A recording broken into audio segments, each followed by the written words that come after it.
Seriously, you're looking for a Christ man, the one who anointed with the Lord, with the Spirit of the Lord, to do His will. I'm that nigga.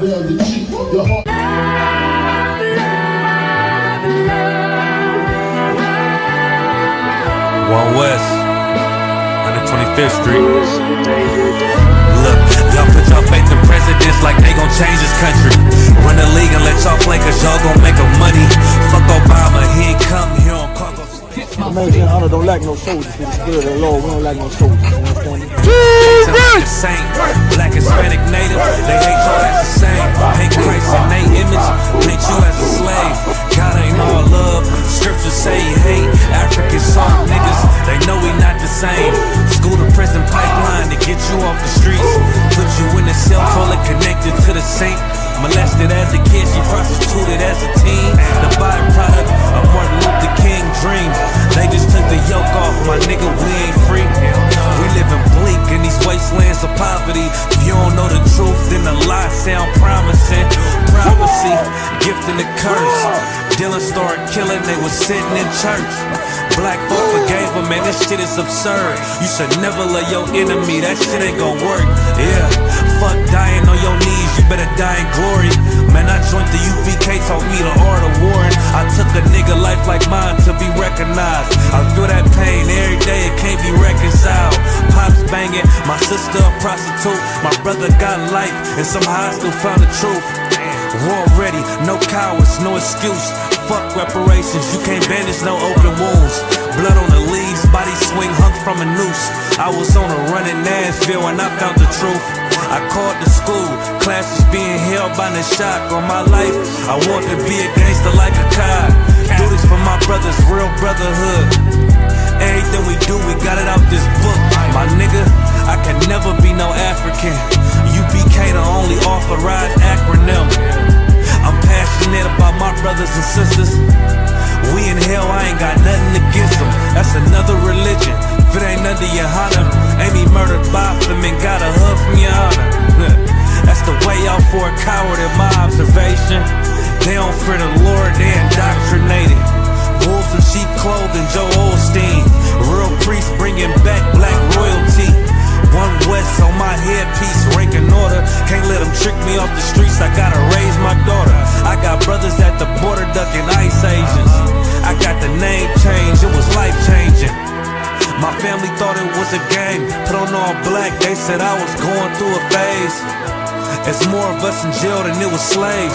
Aquí somos la Escuela Israelita del Conocimiento Práctico Universal. Hoy estamos aquí. Lord Commandant General YAHANNA I.S.U.P.K.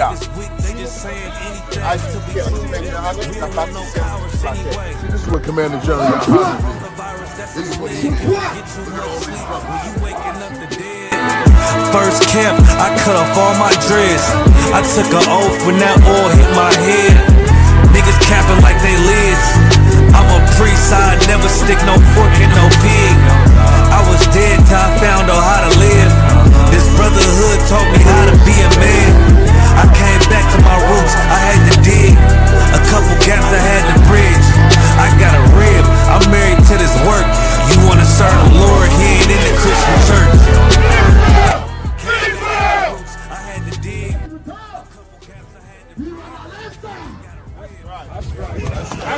Hey, listen, brothers and sisters, man. If you like what you hear, hit the subscribe button, man. Subscribe to this channel. And also, please, go to isupk.com and pay your tithe. Drop me some cash so we can move around this planet like we need to, man, and do the things we need to do. They're one West. They're one West. They're one West. They're Hey, Shalom, Yahweh Bahashem, Yahushua Brakatham, to all the brothers, Yahweh Shemalatham, Bahashem, Yahushua, to all the sisters. I'm Priest and Officer 500 Barak Yala. You understand, with the I.S.U.P.K, which is the Israelite School of Universal Practical Knowledge, under Commander YAHANNA, 1 West 125th Street, Harlem, New York, right? Just like every Tuesday evening, afternoon, wherever you're tuning in from, we got the Brotherhood class taught by myself. Shout out to everybody that's in the chat. You understand? Most High Christ, newly raised brother, Adam, Yabashin Shabrakata. Who else we got? You see 0 Day, Shalom, Young Man Marvin, Yahweh Ba'Hashem Shabrakata, Louisiana Voodoo, Shalom. Good night. That's a crazy name. Damn, we'll get to your comment in this section, right? In a moment. But shout out to everybody in the chat. We live on I.S.U.P.K, Montreal, Toronto, IT, and Boston on YouTube. I.S.U.P.K, Montreal and Canada on Facebook. And Barakiala, UPK on the Beagle app. Make sure y'all tune in as well. Any questions, comments, just put it in the chat. Make sure you ask all your questions. There is no dumb question to ask, right? You know, this is the Brotherhood class where we learn how to love one another, who to love, who not to love, who to focus on. Is what the class is all about, right? And we're going to see an interesting topic because what? Again, this is the I.S.U.P.K and the Commander General YAHANNA since 1969. We've been teaching you nothing but the truth about who are the real biblical Jews, who are the Israelites, so-called Blacks, Latinos, and Native American Indians, descendant of the slaves in the Americas and the Caribbean. We're going to see the reason why we've been in the predicament that we're in. It's not like we don't have the solution. We have the blueprint. We have the solution. But what is the problem is that we don't follow the instructions. And you see how in the Bible it says there is nothing new under the sun. It's not like anything that we do, anything we go through, we never went through that before. You understand? That's what we're about to see today. We're about to see that we always had the solution. It's not like we never followed the solution. We already did. We just decided to go back, to go back to our vomit again. You understand? We decided to go back to doing the dumb stuff. There was a solution for a criminal. You know, he said he can't make money or whatnot. He can't pay his rent, so he resorts to, I'm loosely giving an example, right? Go commit a crime to make some money. The solution is go get a job, right? When he gets a job, he can make some money, maybe not whatever amount of money he makes, and it keeps him out of jail. But then, for whatever reason, he decides to commit a crime again and then goes back to jail. He's released. He go get a job, keeps himself out of trouble. He don't go to jail. For whatever reason, it doesn't matter if it's the love of money. It doesn't matter the reason. He goes back to jail. Why? Because he decides to commit crime again. And that's what we're going to see today. What we've been doing that's like the topic of the class. We've been following the heathens since Adam. I should have named it Following the Heathens since the Garden of Eden. That's not going to be a shirt. That's definitely not going to be approved, but you get the point. Because this is exactly what we've been doing. Let me just share the live. We're about to see in these precepts that we always had the solution. We did follow it at some point. How do we know? Because every time the nation of Israel has been punished, they plead to the Lord forgiveness. They say, we're going to go back to following your way, which is what we should have been doing since the beginning. You understand? Shout out to Aizan, SHALAM, Yabashin Shabrakata. But real quick, we'll get to the comment of Louisiana Voodoo because it's in the topic of the class, right? So they said, I'm not telling y'all to forgive Africans for selling our ancestors into slavery, but y'all weird for saying Mexicans. Oh, good night. I didn't even see that. See, that's the problem. That's a problem. Right after I salute my brother too, Ban Yashikar, right? So this cat is saying, I'm not telling y'all to forgive Africans for selling our ancestors into slavery, but y'all weird for saying Mexicans and Native Americans are our brothers, knowing they also enslaved our ancestors. Right. So now You see, when the Bible says prove all things, you would need to show me, when did Mexicans enslave blacks? When did Native American enslave blacks? You don't know who you're talking to. Not only do I teach the Brotherhood class, but I'm very well versed in history as well, right? So now, prove your claim of Mexicans enslaving blacks, of Native Americans enslaving blacks. That's what you need to do. You understand? Until then, listen, just be quiet, you know. And for those, and we're going to address that comment as well, if he can't prove it at the end of the class, because we're going to stick on topic, right? So let's pull up this first precept real quick, because we know exactly why we're in captivity. We understand the punishment. Listen, it's not since 1969 only. We always understood the punishment. We always understood the reason why, we're being punished, because we stopped following the Lord. Listen, Adam got punished too. He tried to blame the woman. As a matter of fact, let's get that real quick, right? Where is it? Genesis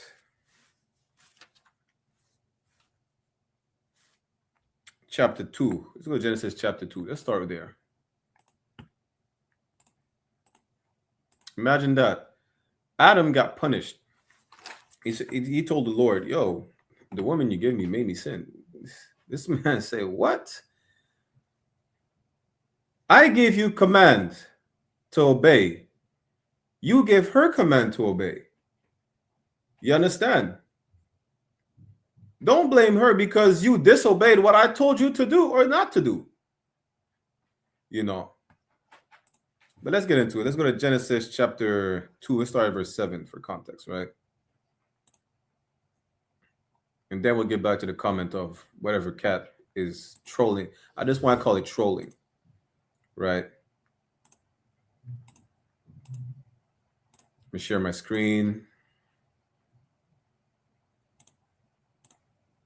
Genesis chapter 2, verse 7 says, and the Lord God formed man of the dust of the ground. So that's after the creation. You understand? He rested on the seventh day and he formed man. He didn't create man. Man's already created. Go to Genesis in the first chapter, I think is verse 27. He created male and female. You understand? He created them. So man is already created. But now he's forming man. What does that mean? The key word is to form. Right? It's like when you go on a job in a formation, you're being molded. They forming you into, how, I forgot what's the English word to say it properly, but basically, right? He's instructing Adam on what to do, what not to do. You understand?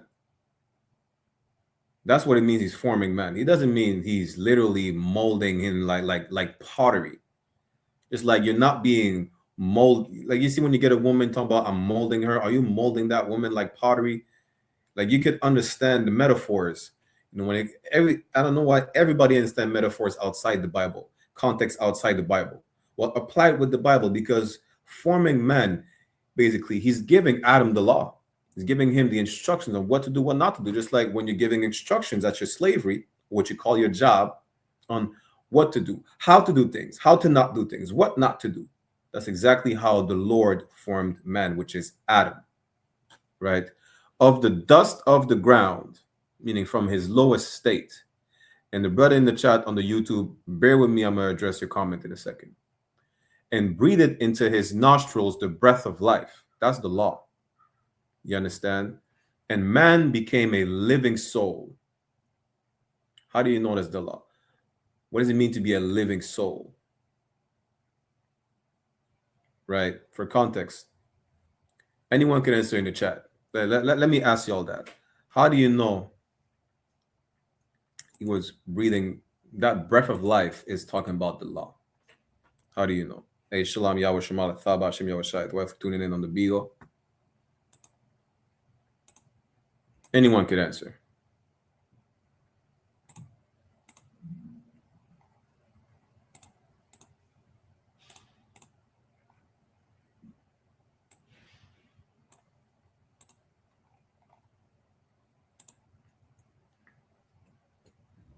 If not, it's Torah. That law, how do you know law is life? Listen, let me use this precept real quick. This is the book of Baruch. He became aware.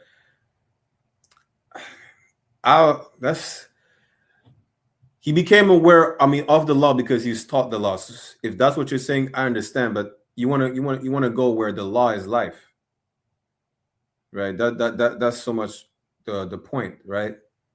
Because he was not dead. He was not non-animated, right?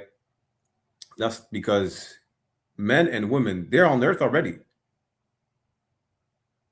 He's not literally bringing up a dead body and breathing like the Christians do in life into him, right? Let's go to Baruch chapter 4, verse 1. This is the book of the commandments of God. It's the Bible. This is what we got, our scrolls, our records. And the law endureth forever. All they that keep it shall come to life. You understand? So you become alive when you keep the law. It doesn't say you just live, but you come to life, meaning you become alive, right? But such as leave it shall die. That's one of the precepts you could use for the breath of life. Adam came to life when he was taught the law, when he was formed by the Lord. Just like we're forming these young men, you're forming these troopers. He got taught the law, basically, right? So let's get back to Genesis. And the soul, listen, the soul, what's the precept again? 70 souls left Egypt. Soul is a person. It means 70 persons left Egypt, not 70 poltergeists, right?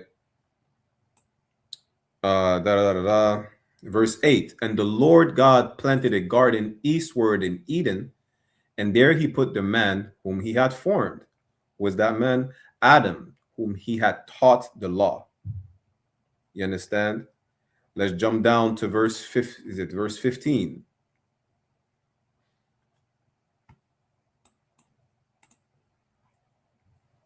Salakia. Genesis chapter 2.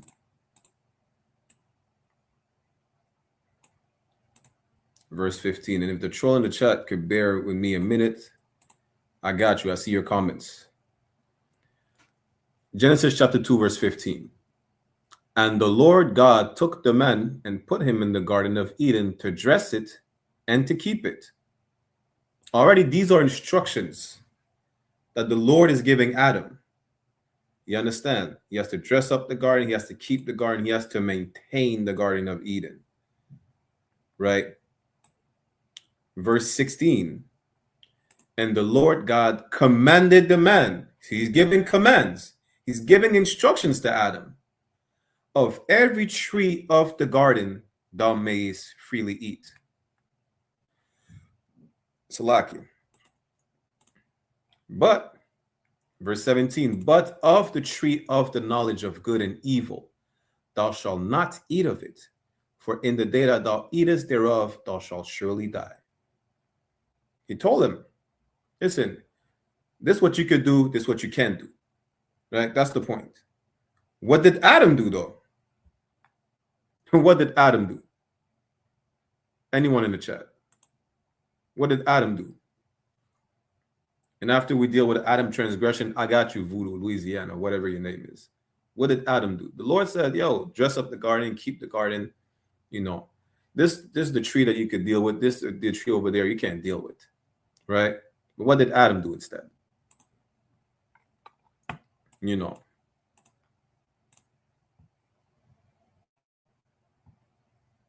me 1 second.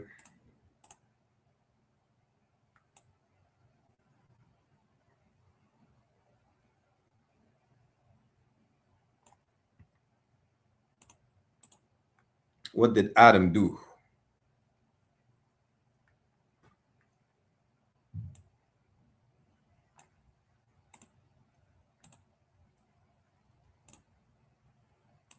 The answer is in the title of the class.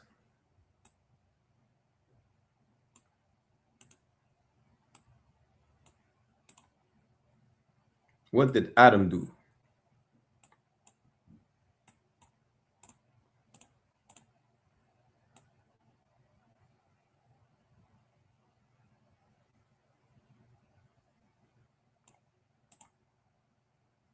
No, so for time's sake, here's what Adam did. He listened to his woman. Yes. But what does that mean? What does that mean, Izan? God gave him instructions, but he listened to his woman. What did his woman tell him to do? Or what did his woman tell him? I'm giving y'all I just gave y'all the answer. And sometimes I'm not trying to, because I'm trying to have y'all think, what did he do, right? Izan is correct, though.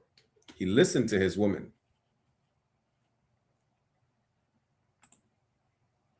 He ate from the tree like she did, yes, but you see, the thing is that you're not giving incorrect answers, but what does that mean? It's really more simple than that. Remember what we just read, right? God commanded Adam to do some things and to not do some things. He gave Adam instructions. You say he's listened to his woman. That's correct. But what does that mean? If he listened to his woman and he ate off the tree like she did, what does that mean? Let me give you one more try, and then I'm gonna give it to y'all. Right? One more try, and I'm gonna give it to y'all.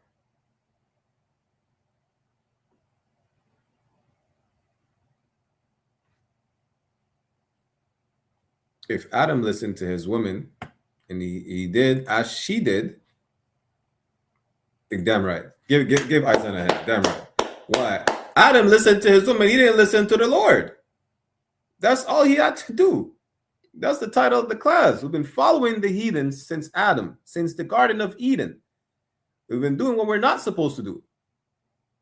You know? So what Isaac said is correct. He listened to his woman, but he would not. Who is the woman? What do you mean? God told you to do something. You listen to the woman as opposed to me? He ate from the tree that neither of them were supposed to eat. Listen, she knew she was not supposed to eat either. How did she know? Because Adam told her they're not supposed to do so. And that's biblical, the instruction. You see how was it 1 Corinthians 3 and 11 and 3, where there's a hierarchy, right? So it's God, Christ, the man, the woman. The Lord gave instructions to the men above us. And said it's a ranking system, basically, right? She went against the ranking system. She disobeyed the order. And he disobeyed the order too. And guess what? Even though he blamed it on her, God said, oh, yo, listen, I gave you instructions. I didn't give her instructions to give you. I gave you instructions that you gave her. Don't blame it on her if you didn't listen to what I told you to do and what I told you not to do. We're getting into that right now. We're going to break down how they listen to heathen. And then I'm going to address this troll in the chat, right? Because Mexicans are definitely our brothers. Native Americans are definitely our brothers. And that's crazy how you just mentioned Mexicans. All so-called Hispanics or Latinos, Central South America of Negro indigenous descent are definitely our brothers and sisters. And that shows how you were taught by the white man to hate your own people. We'll deal with that in a second. Let me share my screen. The book of Genesis, chapter 3, verse 1. Now the serpent was more subtle than any beast of the field, which the Lord God had made. That serpent is not a literal snake. It is not a legless reptile. You understand? It's talking about a man, right? The beast of the field is talking about nations. Precept. Give me a precept. What's the precept on that serpent? You understand? Is not a literal snake. You understand? That serpent is not a literal snake. The beasts of the field are nations. That's what I want. The beasts of the field are nations. Who could give me that?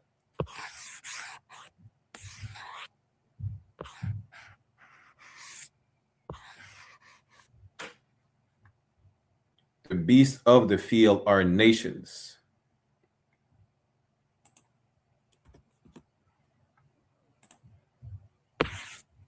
Listen, even the troll in the chat, if you claim you know the Bible, go ahead. Give us the precept, right? You claim to know, you claim to think that you know some things, which I know you don't. Who gave us the precept?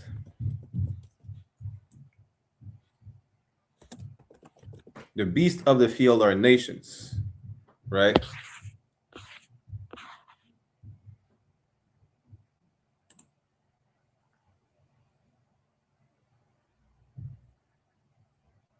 Oh, good night. See, no sweat. So let me give it to y'all so I could address this person right here. You understand? So let's go into the book of where is it again? Ezekiel chapter 34. Listen, just to the fact that Christ is we're the lost sheep of the tribe of Israel. Christ is a lamb, should let you know. But I'm gonna give it to y'all. This is the book of Ezekiel. What is it? 34. Precept upon precept, right? You can refer to anywhere where Christ is called a lamb. Is Christ a literal lamb? Or the lost sheep, literal sheep? No. But a better precept is this, right? Ezekiel is at 34. Let's go to verse 5.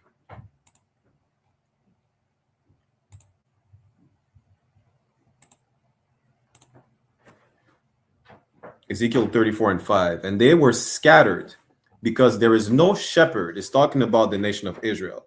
How we're scattered and we don't have a shepherd. We don't have a leader. That's what a shepherd is.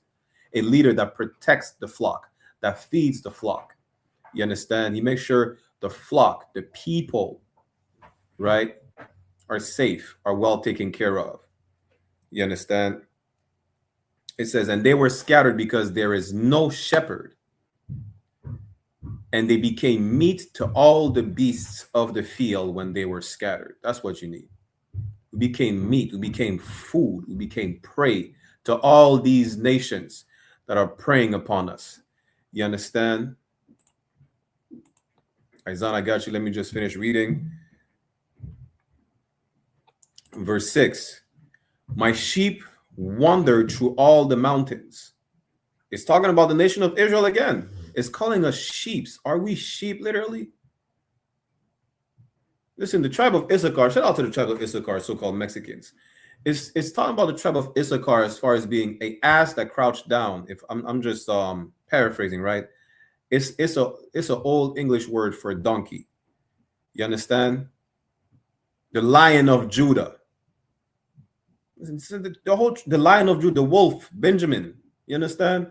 It's again, y'all need to stop making it seem like it is impossible to understand biblical context. It is, because y'all do it every day. It's not in the Bible. Again, my sheep wandered through all the mountains and upon every high hill, Salakia. Yeah, my flock was scattered upon all the face of the earth, and none did search or seek after them. No one tried to retrieve us. No one tried to tell us who we are. No one tried to bring us back to the Lord. But it's talking about the nation of Israel, comparing them to a sheep, to a flock of sheep. You understand? With no shepherd, meaning no leader, who are prey, who are food, who are consumed by all the beasts of the field. Right? I want to read till verse 8. Therefore, ye shepherds, hear the word of the Lord. You leaders, those who are supposed to be leaders, hear the word of God, right? Again, it's talking about a shepherd. A shepherd is not a leader of a people. In a literal sense, it's a leader of a flock of sheep, or a herd of sheep, or a herd of cattle. But it's referring to the leader of the people as the leader of a flock of sheep. The people are the sheep. The leader is the shepherd. You understand? Verse 8. As I live, said the Lord, surely because my flock became a prey. That's why it says we are meat to the beasts of the field. The beasts of the field were prey. They devour us, just like a bear would devour a deer. You understand? Hyenas would devour antelopes and whatever zebra, whatever prey they're chasing. became a prey, were preyed upon. It says, Lamentations 4:19, our oppressors as swift as an eagle. An eagle is a predator. You understand? All these nations are predator to us. As I live, said the Lord God, surely because my flock became a prey. Again, we're referred to as a flock. We are prey to these savage, disgusting, heathenistic monsters. And my flock became meat to every beast of the field because there was no shepherd. There's no one to tell us not to celebrate Christmas. There's no one to tell us to love one another. There's no one to tell us, you know, that voodoo is not our culture. There's no one to tell us the right things to do and the things not to do. There's no one to guide us. Just like you see how kids they end up in certain situation because they have no guidance. It's the same with us. It's the same for the people. We have no shepherd. We have no guidance. We have no leadership to lead us the right way. Neither did my shepherds search for my flock. These Christian pastors don't give a damn. They're all about money. They don't give a damn telling blacks, Latinos, and Native they're brothers. They don't give a damn. They're all about money.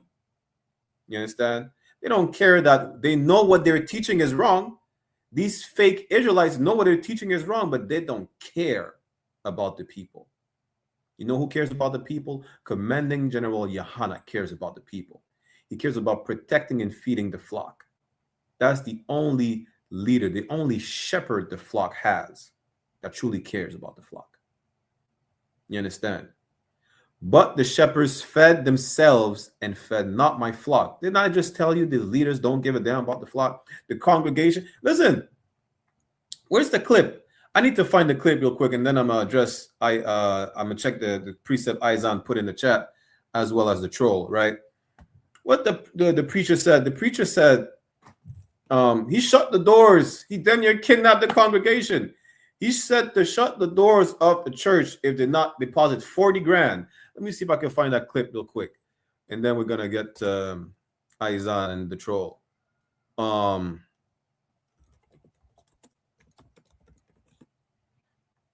Let me see. That's the cat. Yeah, I got it right here. Let me play it. Let me share my screen.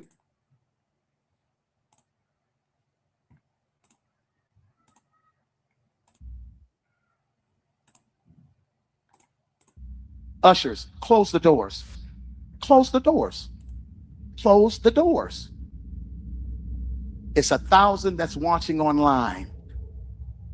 This is a small seed. If I get 1,000 online to give this, if I get 1,000 in the sanctuary to give this, that's $40,000 tonight.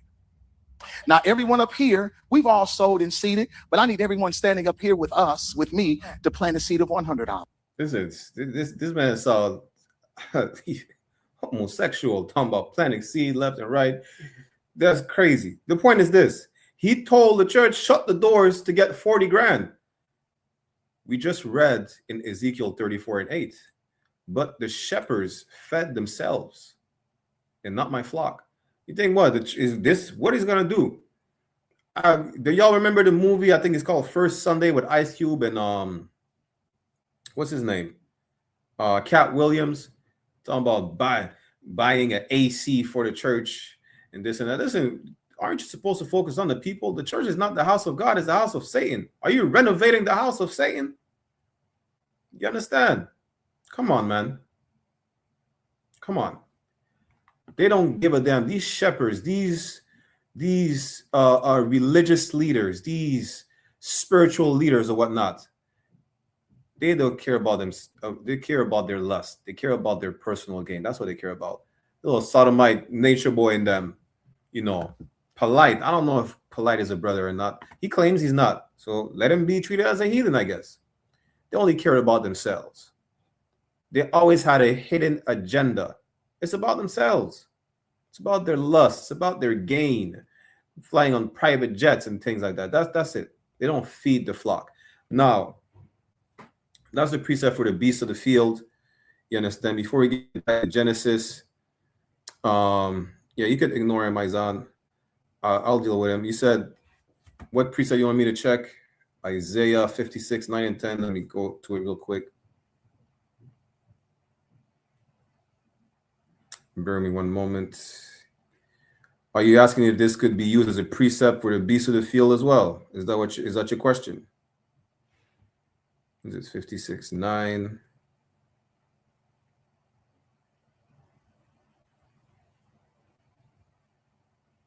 And 10. Yes, Khan. So let's pull it up real quick.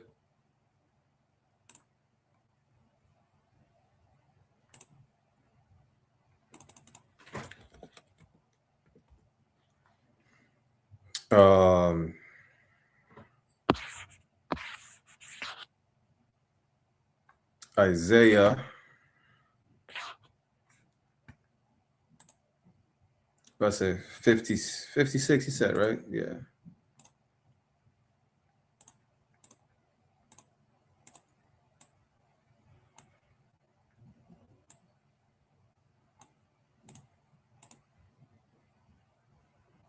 And that, listen, that goes to the same point of all persons don't give a damn.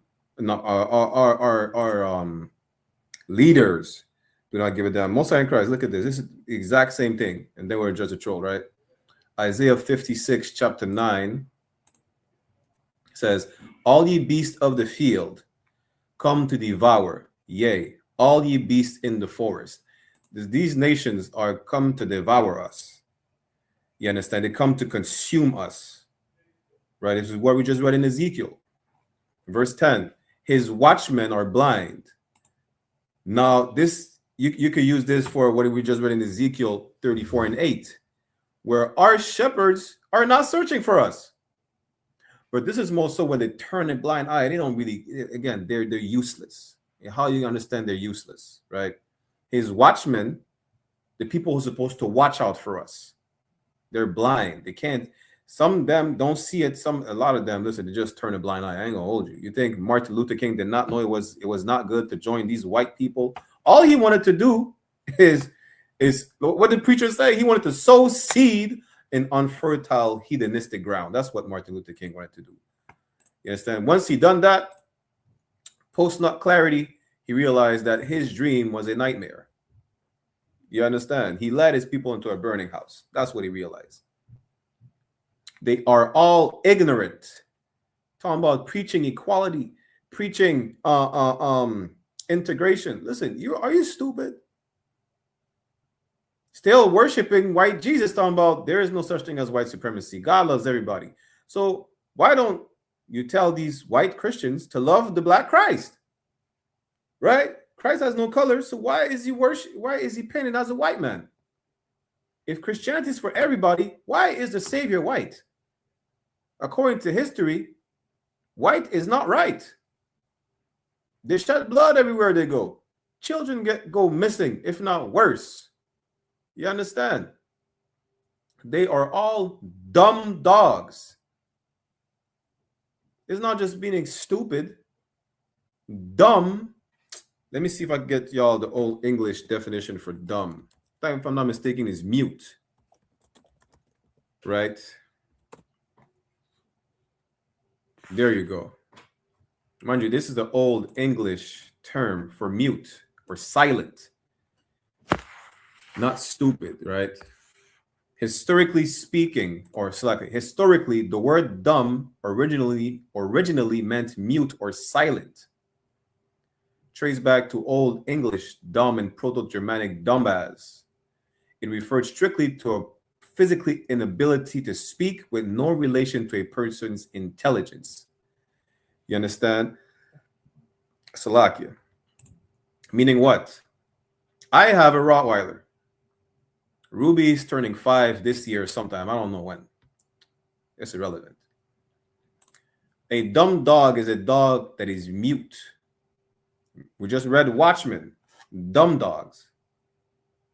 If my Rottweiler right now lets the intruder in the house without barking and the intruder gets to harm me, it is a dumb dog. It is a dog that it did not alert me of danger. That's what it's talking about. Just like a watchdog. Listen, if I could give Ruby a command right now, which I'm not going to. I don't need to get her riled up. Ruby barks on command. She will bark when what you call it again? A stranger comes to the door until she identified, yo, who's at the door? If it's Officer Adayar, every time he comes to check me, you know, Ruby will bark and then open the door. Oh, damn, it's Adayar. Oh, it's Shy One. You know, Ruby know the people. Oh, it's my dad, or maybe my sister, whatnot, or my brethren that lives upstairs, you know. But if it's a stranger, Ruby knows, you know, she's not a dumb dog. She's not a useless guard dog. You understand? Like some of y'all have these little chihuahuas. I don't even want to do chihuahuas like that because I like chihuahuas, you know. But my dog is not a dog that will remain mute, silent. She will alert me of danger. But these preachers, these pastors, these people are supposed to be watchmen who watch over the community. Our shepherds do not alert us of danger. They do not alert us that there are hyenas lurking in the wilderness trying to devour us and consume us. They don't. They're dumb dogs.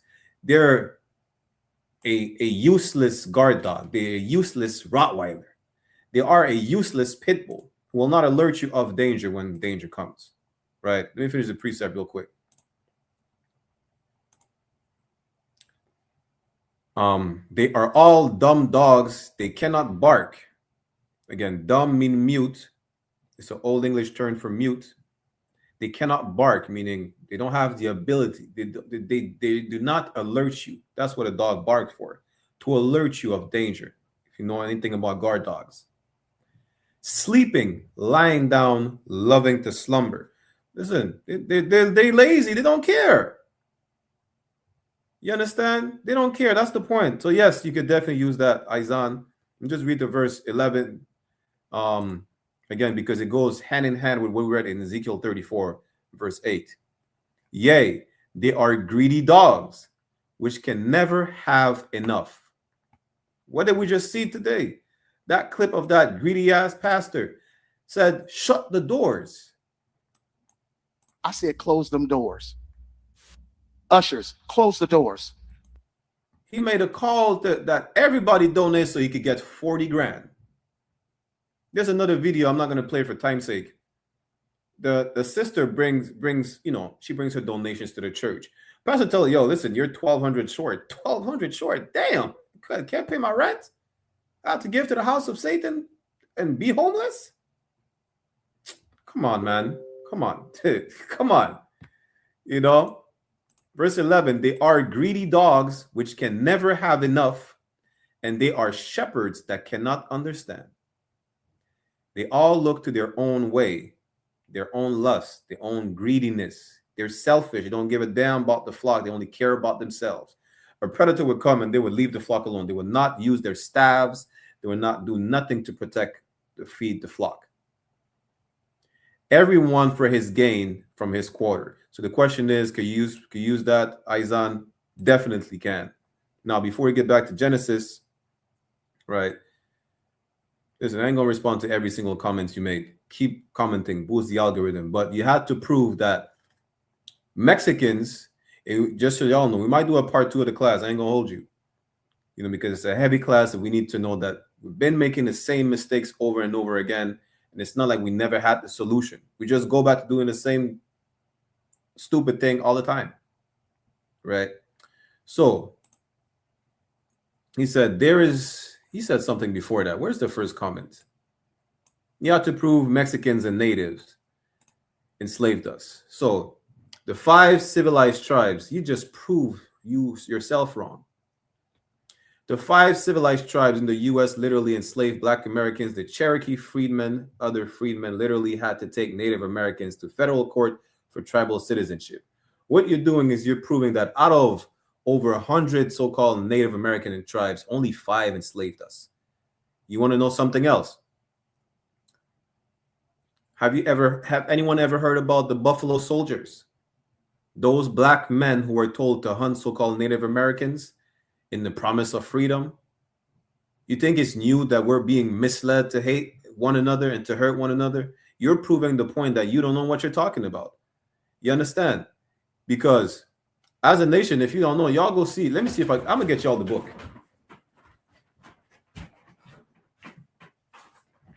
Listen, I have it handy right here. We're talking about this book is called Black Indians by William Lawrence Katz. You understand? Go read the book. That's what you need to do. Go read the book and get your history straight. Didn't I tell you you don't know who you're talking to? Now, we read books. If I can show you on my library, I need to buy a second one. We know history.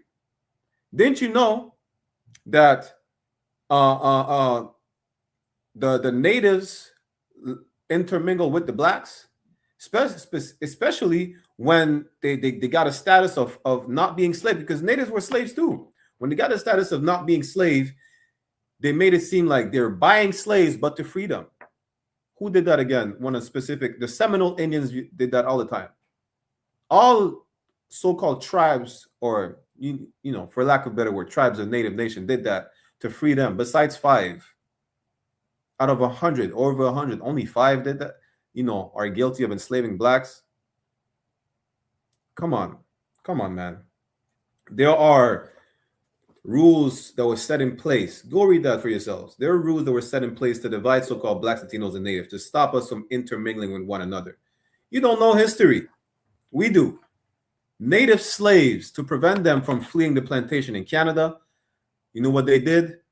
Especially by the French. As opposed to have them flee into, you know, a land that they already know the layout. They took them and they ship them. Those Native Americans, they shipped them to the French colonies, such as Haiti, specifically Martinique, especially Martinique, which is where I'm from. Haiti, Guadeloupe, French Guyana. So that not on an island that they don't know the layout of the landscape, they can't flee nowhere, which they still did and established maroon communities. Come on, man. Do I even need to? I'm going to address 2 more of your comments because you just prove you don't know nothing. Listen, watch this comment. This is stupid. Slavery was legal in Mexico from 1529 to 1829. Bro, respectfully, you're not as intelligent as you think. The Bible has no sweat. So slavery was legal in Jamaica. Now, what is that supposed to mean? Slavery was legal in Jamaica just like it was legal in Mexico. So what's your point? What's your point? Come on. You see, the problem is when you think you know something, but you really don't, you're proving yourself to be stupid.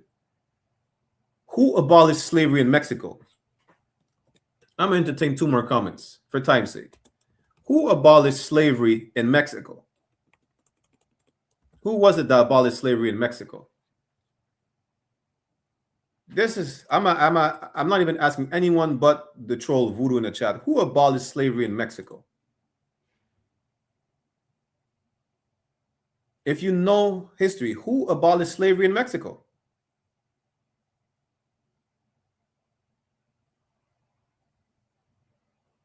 You're typing in the chat. Why don't you go type on Chat GPT or Google? Vicente Guerrero. That's a good job, but he was not an African. He was a black and indigenous descent. They don't even know which is his father's side. They just know he's black or indigenous. Regardless, he's a Mexican. Now, look up in the chat why. Look up in the chat the battle. Not look in the chat, Salaki. Look up on Google the Battle of the Alamo. Look up what was the Battle of the Alamo about. Look it up. You understand? Now, let me see if I can just 1 more comment. That's crazy. After that, I'm done with you because you don't know nothing. Understand? It said keep paying taxes to the white man. Nigga, you pay taxes too. That's how I know for a fact. Let me say abolish slavery Mexico over 300 years later. Listen, the Haitians are the first to abolish slavery in Haiti, 1804. When they abolished slavery in Haiti, is that relevant? See, listen. Just for interaction with the crowd and to prove a point that people should be quiet. They're too quick to speak, not to hear. They don't know what they're talking about. That's why I entertained your trolling in the chat, which you think is serious. I take it as trolling because I know you don't know nothing. Your name is Hoodoo in Louisiana Voodoo. Don't you know that voodoo is a West African religion? Don't you know that voodoo belongs to the West Africans? The Mexicans did not enslave the blacks. The Mexicans were slaves. The Mexicans were slaves themselves. See, you don't know what you're talking about. I'm done with you. Now, let me educate y'all for a second, and then we go back, right? Which proves the point. We've been following after these heathens, you understand, since the Garden of Eden.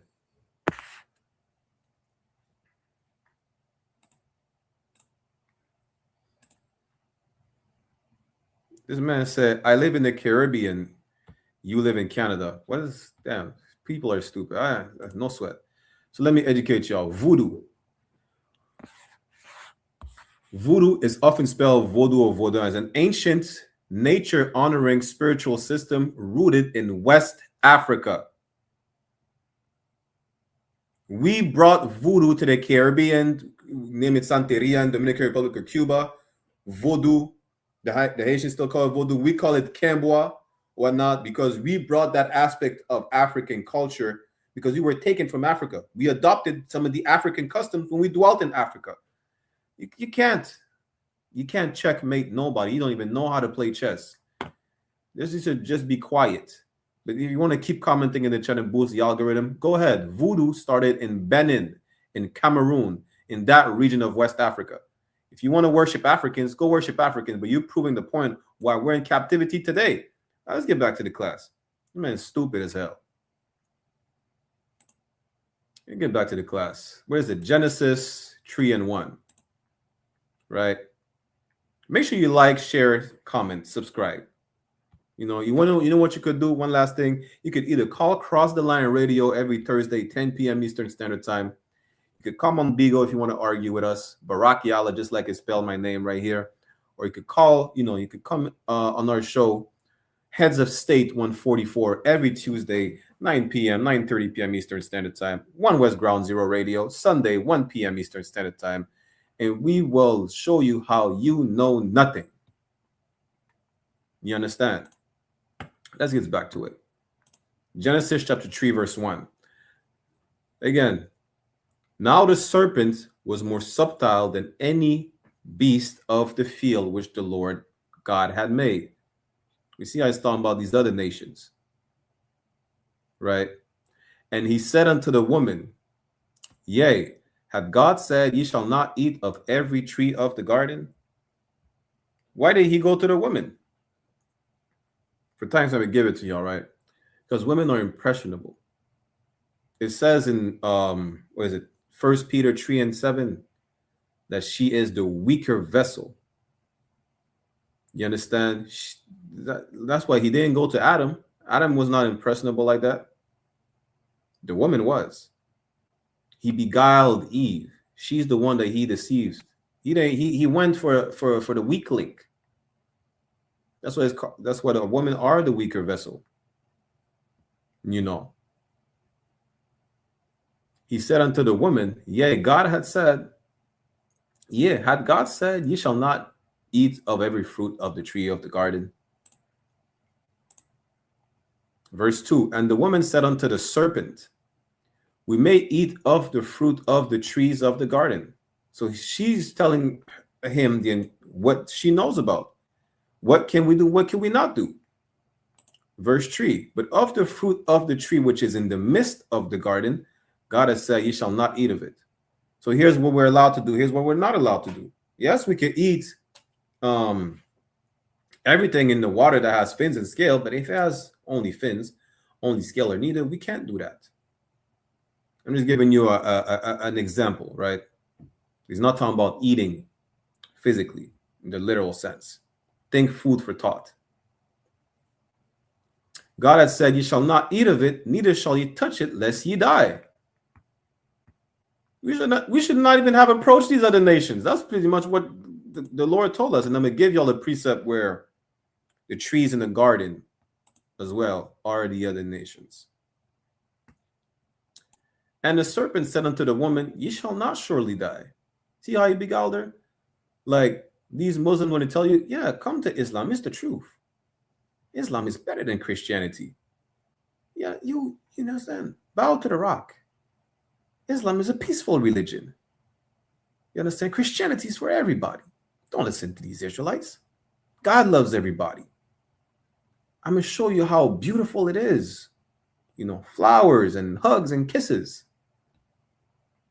Come to find out, that's like Simba. The movie Simba. Mufasa told Simba, "Don't go over there in the elephant graveyard." Simba still went. That's outside the Garden of Eden. That's where he would told us not to go. You understand? Salakia, let's jump down to verse 6. Now we can read verse 5, for context. Verse 5. For God doth know that in the day that ye eat thereof, then your eyes shall be opened, and ye shall be as gods, knowing good and evil. So he's beguiling the woman like, yo, listen, you're going to get some power. Yeah, I should have asked y'all for that, for y'all to break it down. Basically, he told the woman, yo, you're going to be powerful. You're going to, listen, you're going to be on a pedestal. Don't believe what God said. Listen to what I'm telling you. Imagine that. Now, what did Eve do wrong? Let me ask y'all that before we go to verse 6. What did Eve do wrong? What did Eve do wrong? I know a lot of y'all are going to tell me, yeah, she disobeyed the Lord. But how?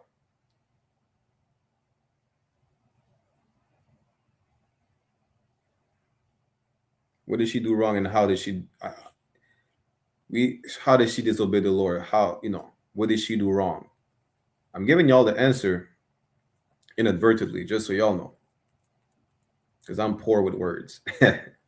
But what did Eve do wrong?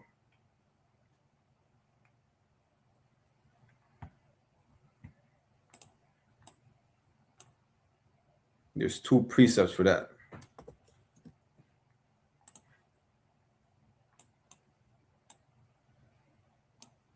Yeah, we're definitely gonna do a part 2, because damn, so many precepts you could go over. We follow the heathens and then we go back in captivity. We follow the heathens and we're punished. All we need to do is obey. What did Eve do wrong?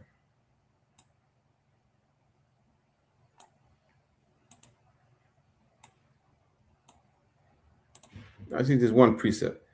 She listened to the heathen. Yes, Isaiah, you're giving right answers, but specifics.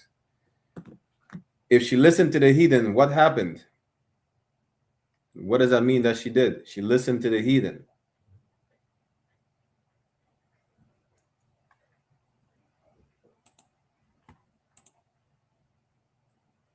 See, this is not just for us to understand, right? This is also specifically for women. Did not obey the law. Yes. She disobeyed, okay. But specifically, she disobeyed the Lord by listening to the heathen, which means y'all giving 2 key words, by the way, just so y'all know. Y'all giving 2 key words. If I give you another hint, it's going to be too easy. So one more try. Y'all giving 2 key words. Listen and did not obey. Yes, that's not incorrect. But what does that mean? What does that mean?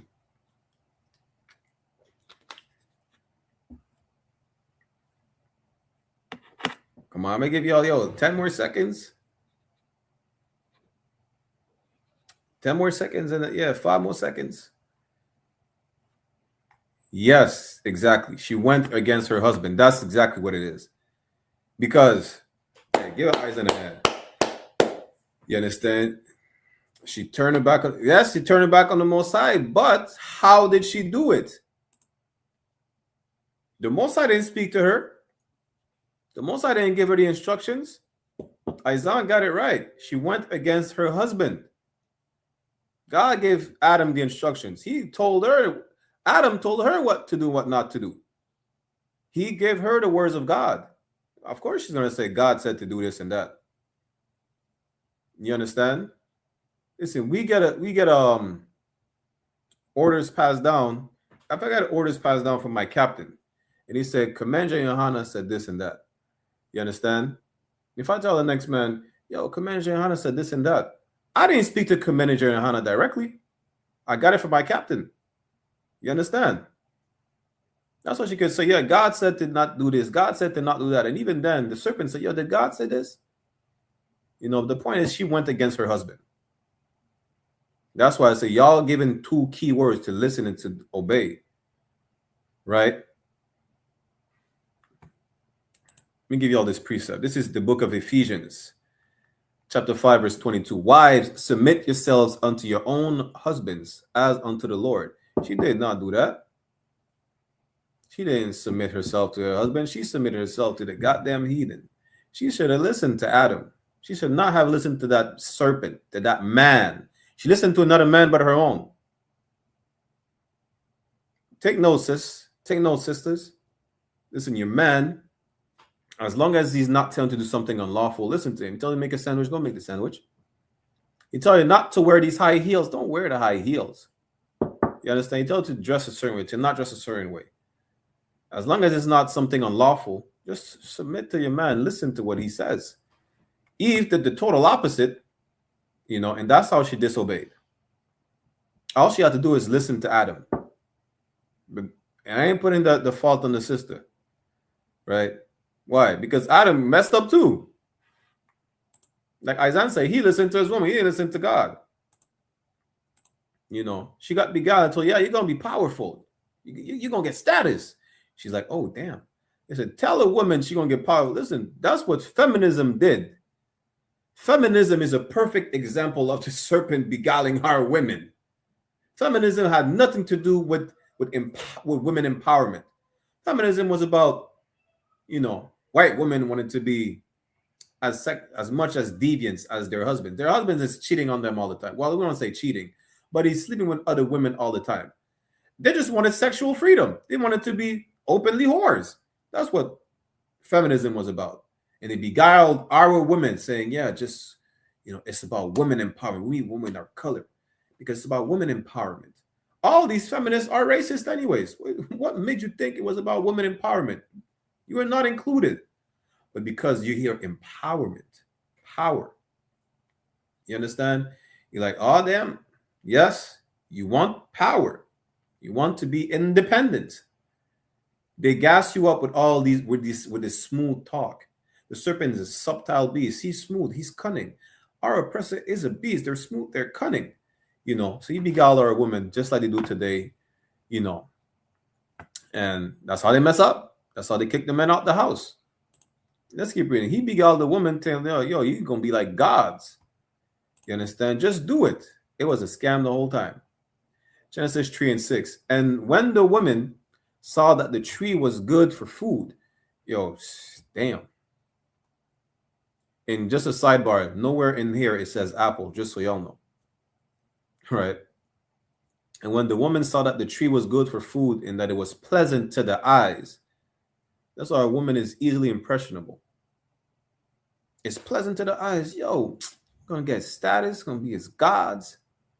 Yes, why not? What do you mean? You know, I ain't trying to be a hep meat. I'm trying to be on the same level as Adam. I'm trying to be a god. Yeah, that was all talk. And a tree to be desired to make one wise. She took of the fruit thereof and did eat, and gave also unto her husband with her, and he did eat. This man forgets. Listen, what's that precept? Zerubbabel. We're gonna have to do a whole Brotherhood class about that, but let's keep going for time's sake. Zerubbabel in First Ezra chapter 4, right? It says, "Listen, men have lost their wits for women." He said that. Listen, women have a different type of power for men, but guess what? Adam, the truth, the law, is supposed to be more powerful. The men got weak, and it happens to a lot of men. But this is a perfect lesson to not be weak for a woman. You know, perfect lesson. Sadly, a lot of y'all might be, but that's why we're here to remind you, don't. A lot of men made this mistake to be weak for a woman. You know, it don't matter how she look. It don't matter if she was fine as hell. It don't matter if you think she cute on mute and everything. A lot of men made this mistake, and then guess what? Adam was the first to make that mistake for you, to not do the same mistake. But this is the topic of the class. We've been following these heathens since Adam. We've been doing the same mistakes over and over again. Now it's time to not repeat these mistakes. I see a question, Isaiah. Bear with me 1 second. You understand? Do not become weak for a woman. Adam was weak for a woman. And what did he do? He went against the Lord. And then he blamed it on her. Nigga, she ain't to blame if you didn't listen. You chose to listen to her. What, she tie you up to a tree? That's what I said. You know, when I can't tie you, you're gonna hear me say that all the time, right? When we tell you to stop sinning, I can't tie you up to a tree and force you to stop smoking crack. The moment you untie yourself, you're gonna go right back to the pipe. I can't tie you up to a tree and force you to stop being a whore. Nobody forced Adam. Eve did not force Adam to disobey the Lord. He did it though. You understand? Then when we were attempted to be forced in the book of Maccabees to eat pork, we still didn't. We got tortured, scalp, tongue pull out, skinned alive, boiled alive, and we still did not disobey. The brothers did not disobey the Lord. You can tell me about peer pressure being forced. Adam just got weak for a woman. Eve had that wop, salakia. You understand? Adam got weak. Let's finish this real quick, and then I'm going to get Aizan's question. Verse 7.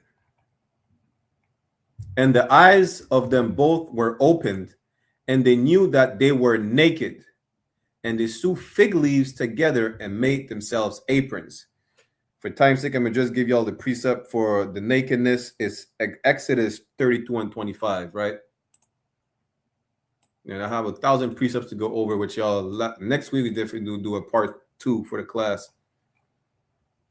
Exodus 32 and 25 is a perfect example to know that they were not literally naked. And then I'm going to answer Aizan's question because that falls hand in hand with why he's asking, why do Christians get the apple from? Or where did they get the apple from?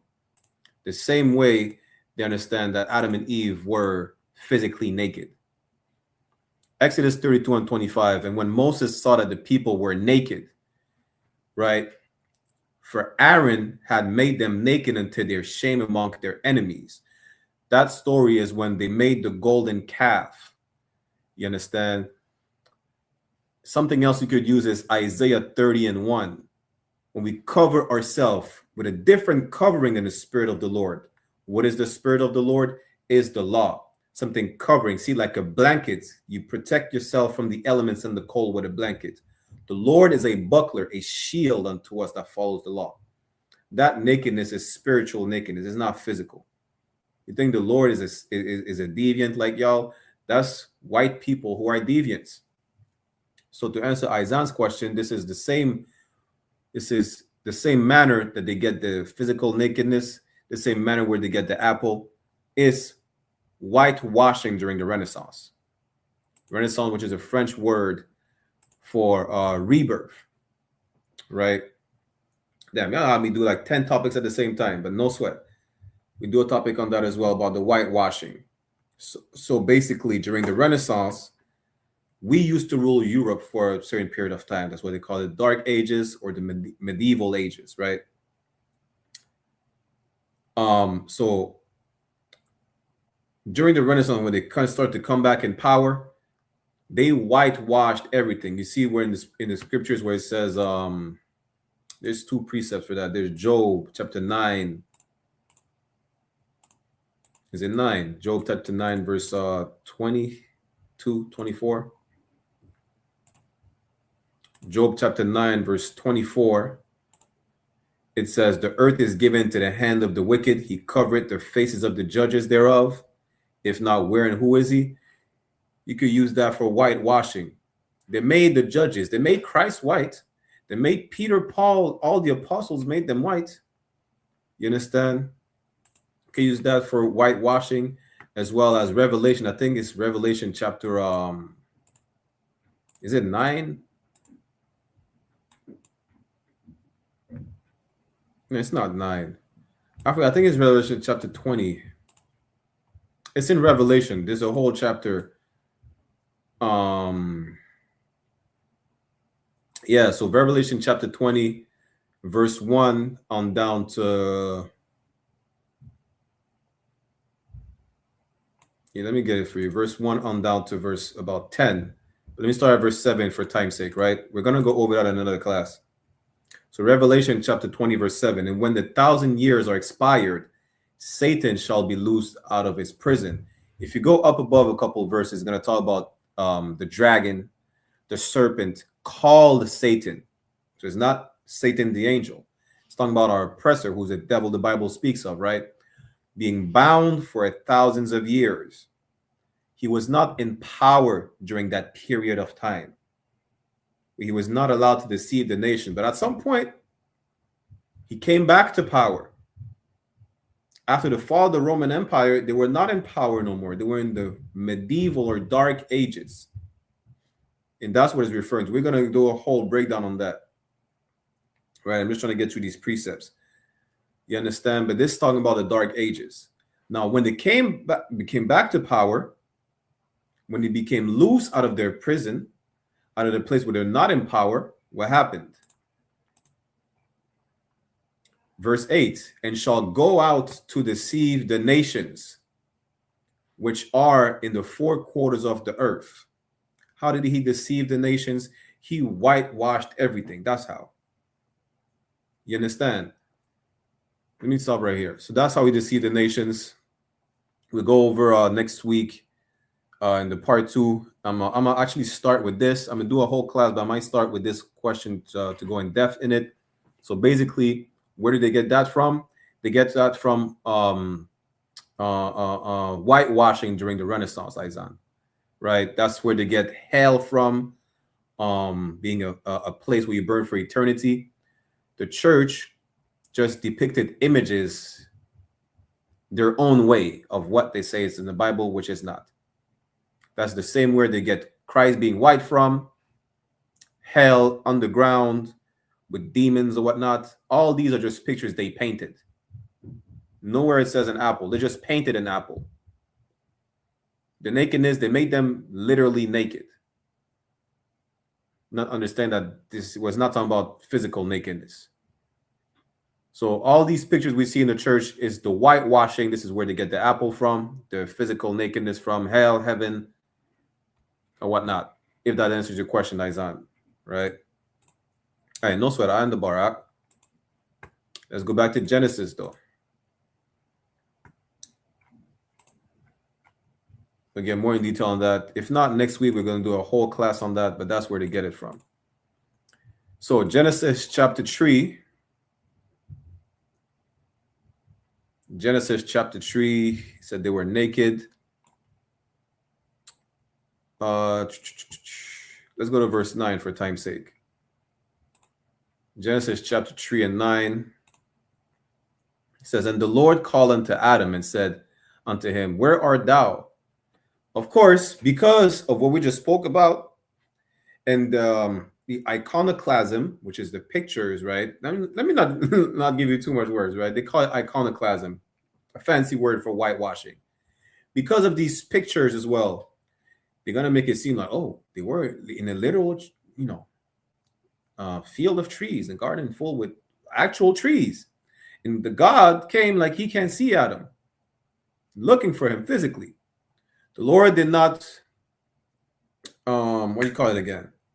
The Lord did not recognize Adam because he's not following the law no more. It's like, yo, like you see someone, the way they carry themselves, like you see someone who's a square. He's wearing glasses, or a typical that image of a nerd. He's wearing glasses, he's studious, doing whatnot. Down the line, now he's smoking cigarettes. A couple years later, he's smoking cigarettes. He's selling drugs. It's the same person, though, but it's not the same person spiritually. He's like, yo, I don't recognize you. What happened to you?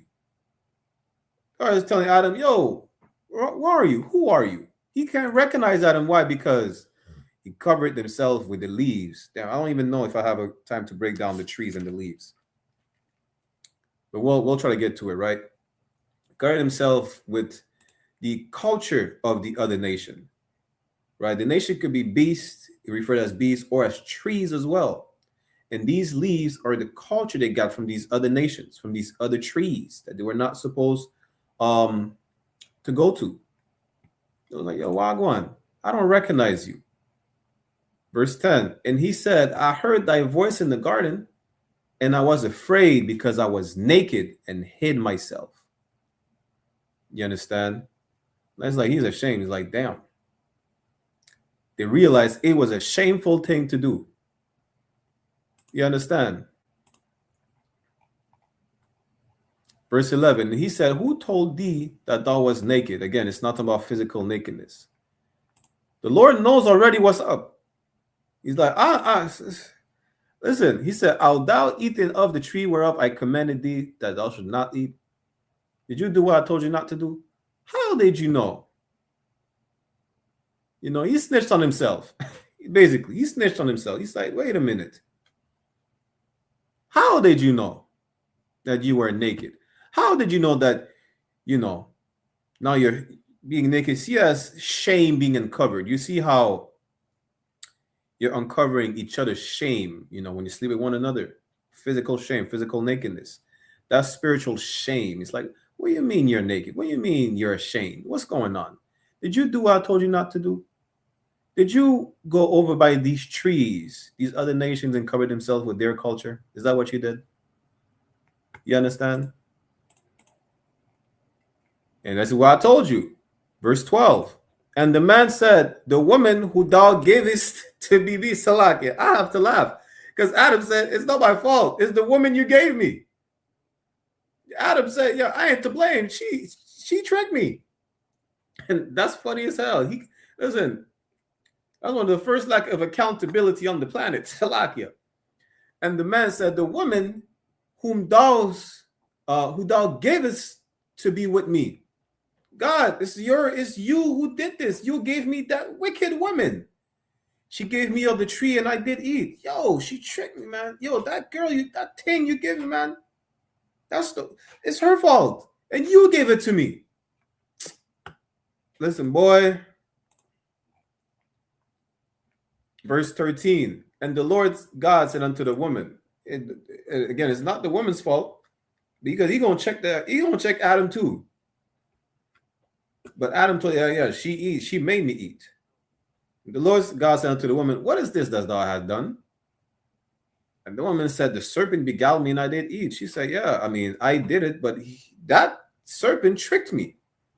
That devil, the Bible speaks of, who's the Caucasian man, our oppressor, the devil, that old serpent, that dragon, who's called Satan, the devil the Bible speaks of. You understand? Yeah, he tricked me. He deceived me. He beguiled me. And I did eat.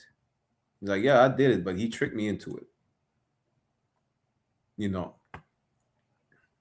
But we could jump down to, let's go to verse 16, because that's where the punishment comes in. Right? Forget about the serpent. We could deal with him another time. But the punishment is that when we disobeyed the Lord, this is what happens. Genesis chapter 3, verse 16. Unto the woman he said, I will greatly multiply thy sorrow and thy conception. You understand? That's why a lot of women, it's painful to give birth. It's painful. And that's a punishment. Why? Because Eve disobeyed. You understand? In sorrow thou shalt bring forth children, and thy desire shall be to thy husband. Why? Listen, clearly you make poor decisions by yourself. All you have to do is listen to Adam. You understand? You make poor decisions by yourself. A woman's desire shall be of her husband. He's here to make these decisions to prevent you from making the same mistakes Eve made. What did she do? She disobeyed the Lord. How did she disobey the Lord? His command? Because she disobeyed her man. You understand? And he shall rule over thee. Ain't no such thing as being gods and being independent or whatnot. There's no such thing. The man is going to rule over the woman since Adam. Why? To prevent you from making dumb decisions. That's why. It's that simple. Verse 17. And unto Adam he said, because thou hast hearkened unto the voice of thy wife. Listen, Adam said, hey, it's her fault. He pointed a finger at her. He said, it's her fault, and you gave her to me. God checked both of them. What do you mean it's my fault? Listen, you're supposed to listen to me. Why you listen to her? Are you serious? So you trying to put the blame on me because I give you a helpmeet, a good help? I see it's good for you to not be alone. Adam got checked too. He's like, nah. He's like, nah, nigga, you taking that check? You should have listened to me. You decided to listen to her. It's a lot. And to Adam, he said, because thou hast hearkened unto the voice of thy wife. Adam should just listen to the Lord. And has eaten of the tree of which I commanded thee, saying, thou shalt not eat of it. You listened to her when I commanded you to not do this thing. Cursed is the ground for thy sake. At the time, it was like, yo, now we have to work the land. You see now how we have to work, and it's we have to do hard labor. We have to work. That's because Adam listened to his wife. Ain't no wrong in listening to a woman, you know. But listening to a woman going against the Lord, listen, tell her to choose. Do the grocery list if you want to. Listen to her when it's come to the grocery list or whatnot. I don't know. You know, I'm not an expert, right? I just know that if you listen to her and you go against God, boy, I think it's bad enough that we have to work hard in the field. You know, it says, curses the ground for thy sake. In sorrow thou shalt eat of it all the days of thy life. Now we have to work. Now we have to put in work. The earth was abundant for us. The Lord can make it rain every day if we need water. You know, he could just spring plants out the ground if we need it. The Lord could do miracles for us. Now, because you decided to be weak to your woman, the Lord said, no sweat. You wanted to find out the hard way? Well, you're going to do some hard work. That's what it is. You understand? What time is it? 6:30? Damn. Let's see. Where did I want it to finish at? With Genesis. Yeah, let's keep reading. Thorns also and thistles shall it bring forth to thee, and thou shalt eat the herb of the field. No, that's not the one. Yeah, that's the one I wanted. Verse 19, in the sweat of thy face shalt thou eat bread. Because now he has to work. You see how you have to till the ground, you have to work the field. It's going to be strenuous. Yeah, you're going to sweat, my nigga. You're going to put in some work. Yeah, it's not going to be an easy thing for you to be able to provide. No, man, you're going to put in work. Now, you want... Listen, I gave it to y'all the easy way. All you had to do was listen. But then y'all want it to be stubborn. Y'all don't want to listen. I ain't no sweat. Y'all got this. You know, till thou return unto the ground, for out of it was thou taken, for dust thou art, and dust, and unto dust shalt thou return. To all the days of your life, the Lord said, till you die, you're gonna have to put in work. It could have been easy. That's the easy. I gave y'all the easy way. The easy way was to obey, but y'all decided to follow the heathen. You understand? That's who you decided to follow. You didn't listen to me. You listened to the heathen. And who could give me a precept where God gave us the easy way? Right? You can give us a precept.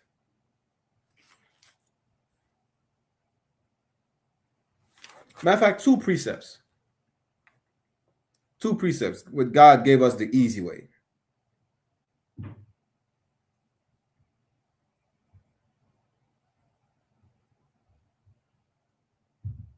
Two precepts. One in particular. The other one, I don't know if y'all get it, but one in particular.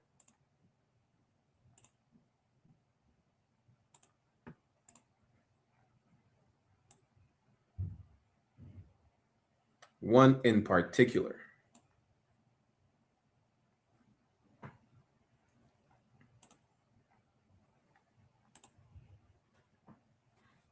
God gave us the easy way.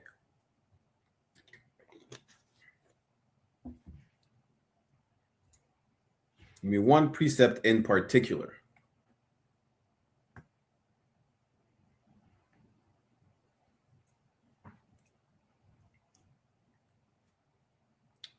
For time's sake, I might give it to y'all. Come on.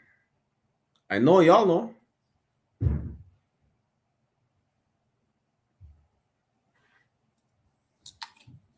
I know for facts y'all know.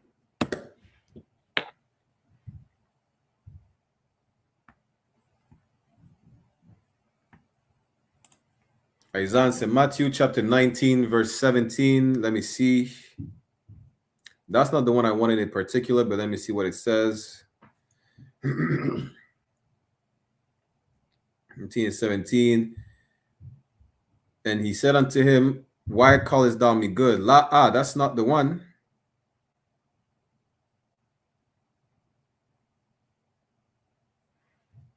That's not bad, but that's not the one I'm looking for.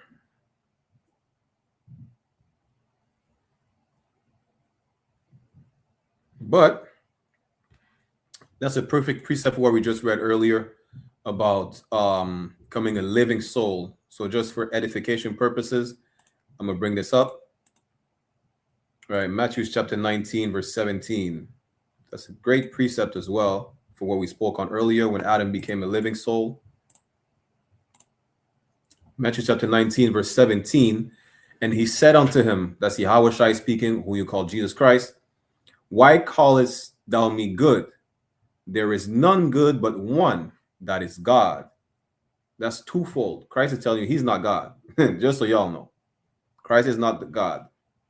But if thou wilt enter into life, keep the commandments. You understand? Keeping the commandments is how you become alive, how you enter into life, right? Isaiah said, John 15 and 10, what does it say? Mind you, y'all got 3 strikes. It's a lot. I ain't trying to be like the devil. But after the 3rd time, usually I gave y'all the answer. John 15 and 10, he said, if you keep my commandments, you shall abide in my love. Means I kept my Father's commandment and abide in his love. No, that's not it. That's more so, you could use that for the love of the Lord. What is it? To be loved by the Lord, and so on and so forth.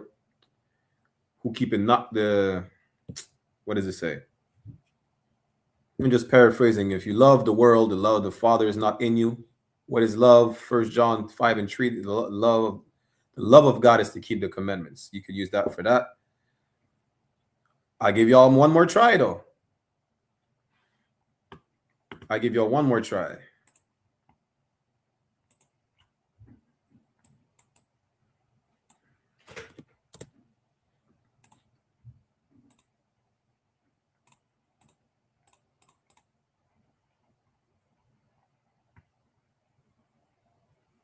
One more. Bear with me 1 second. I know y'all know. I ain't giving y'all no. I gave y'all the hint already.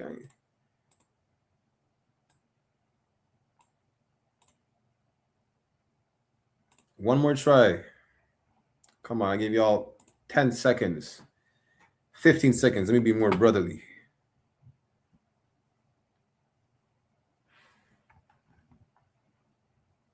"15 seconds, and then I'm gonna give y'all the precept. I'm gonna give y'all 3 precepts, right?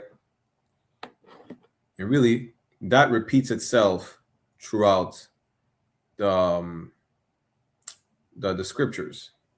You understand? Did we pass the 15 seconds? I think so. Let me just give it for time's sake, right? Let's go to Exodus chapter 19. Let's start at verse 3. Exodus 19 and 3. What is it? Deuteronomy 30 and 16. Hey, I say I'll give y'all one more try. So let's go Deuteronomy 30 and 16. Yeah. Deuteronomy 30 verse 16. This is not the specific one I was talking about, but Most High in Christ. There you go. Deuteronomy 30 and 16. That's a perfect one. It says, in that I command thee this day to love the Lord thy God, to walk in his ways, and to keep his commandments and his statutes and his judgments. Most High in Christ. Give a hand to Isaiah. That's one of them. That's not a specific one, but yeah, I only did one. Most High in Christ. That thou mayest live and multiply, and the Lord thy God shall bless thee in the land whither thou goest to possess it. That's it. The Lord give us the blueprint. What do you mean? Like, come on, man. It's like, it's not even like we don't know. Adam knew, yo, don't do this. Now he did it, and now we have to work. It's as simple as that. Just obey. That's it. Ain't no going back and forth. And don't blame someone else for your mistakes. Adam tried to blame Eve. He blamed the serpent. Both of y'all, regardless of who you're blaming, you didn't listen. That's the point. You decided to do something else, to follow after the heathen. You decided to follow, to go against what you were told to do or not to do. That's the point. The Lord gave us the blueprint right here. The Lord gave us the easy way. Let me give you all 3 precepts, right? Most High in Christ, that's a perfect one. Deuteronomy 30 and 16. This is all you have to do. Want to be blessed? No sweat. Just obey and be rewarded. That's what it says. Let's start in order. Exodus chapter 19, verse 3, right? And Moses went up unto God, Salakia. And the Lord called unto him out of the mountain, saying, Thus shalt thou say to the house of Jacob, and tell the children of Israel. This is what Moses had to tell the nation. This is the word of God. Again, just like God didn't speak directly to Eve, he spoke to Adam. Just like he spoke to Moses, and Moses passed down the message. You understand? Verse 4, ye have been seen what I did unto the Egyptians. You see what I did? Right? And how I bear you on eagle's wings and brought you unto myself. Verse 5, now therefore, if ye will obey my voice indeed, keyword if you obey, here's what happens, and keep my covenant, which is the contract. In the contract, you have 2 ends of the contract. You understand? Then ye shall be a peculiar treasure unto me above all people, for all the earth is mine. There's one precept you could use as well. You're supposed to be above all nations if we obey. You could precept that with Deuteronomy, was it 7 and 6, I think. We're a special people above all people. We're supposed to be that if you will obey. That's what it says. Now, therefore, if you will obey my voice, meaning what? We're at the bottom of the barrel because we don't obey. Listen, people make it seem like, you see, when we talk about the love of God, I'm just paraphrasing. 1 John 5 and 3 says, the love of God is to follow the commandments. The commandments are not grievous. All you have to do is listen. You have to love Mexicans. You have to love natives. You have to not worship voodoo. You have to not eat pork. You have to not be a homosexual. Is it difficult to just love women? Is it difficult to not eat pork, to not eat shrimp, rat, catfish? I was going to say rats. Listen, we're not Chinese. Catfish, crab, lobster. Is it difficult? How is it difficult to love Mexicans who you were on the plantation with?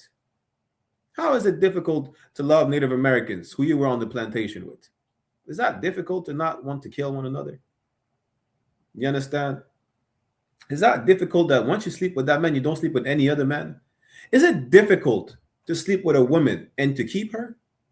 That doesn't mean you're never going to argue. But there's laws, there's a blueprint for how to deal if we have any problems. You understand? The law is not difficult to follow. We just decide not to do it. That's it. All Adam had to do is to not follow the heathen. And he still did. All Eve had to do is to obey instructions that was given to her. And she still didn't do that. Now the repercussions now, listen, you're gonna be painful to give birth. And you really can't really complain. All you had to do is to listen. Adam didn't listen. He said, yo, God said, what did you do? He said, yo, it's that woman's fault and you gave her to me. God said, I ain't trying to hear that. Check her. She didn't listen. You give her a check-in. No, I have to check you. Listen, you thought it was that easy to blame her and me? I said, no, I ain't trying to hear that. Listen, you're responsible because you didn't listen. She's responsible trying to blame the serpent, but she didn't listen. Y'all are both guilty. You understand? So let me not be too long-winded. Let's go to real quick Deuteronomy 28:1. That's the specific one I was asking for, right? But Isaiah, it says the same thing regardless. Deuteronomy 26:1. Again, and it shall come to pass, meaning it will happen. If thou shalt hearken diligently unto the voice of the Lord thy God, this is what happens. If you obey, to observe and to do, meaning you observe, you understand, you study, and you practice. To do something is an action. To do all his commandments which I command thee this day, that the Lord thy God will set thee will set thee on high above all nations of the earth. Y'all can read down to verse 14. It breaks down the blessings. We're not going to do that for time's sake. But if we listen, if we obey, we're rewarded. We go to verse 15. Now, on the other hand, what if happened if we disobey? But, meaning, listen, from verse 1 to verse 14, the blessings. That's what happens if we obey. Now, verse 15. But, meaning, if this happens, you're rewarded. But, on the other hand, but it shall come to pass, meaning it will happen. If thou will not hearken unto the voice of the Lord thy God, meaning if you do the opposite, what is the opposite of obeying? Disobeying. To observe to do all his commandments and his statutes which I command thee this day, that all these curses shall come upon thee and overtake thee. You obey, you're rewarded. You disobey, you're reprimanded. That's easy. Damn. Let me give you the other precept for time's sake, right?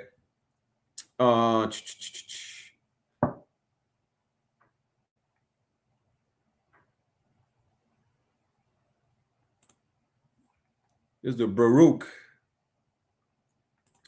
chapter 2, verse 1. Therefore, the Lord had made good his word. What does it mean he made good his word? Man, we got a few minutes left. What does it mean he made good his word? What does that mean?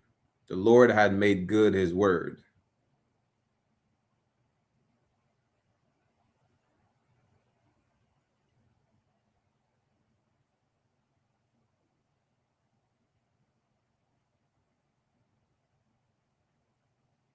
What does it mean to have made good his word?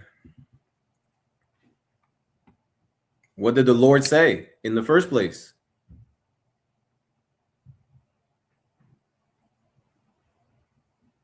The Lord had made good his word.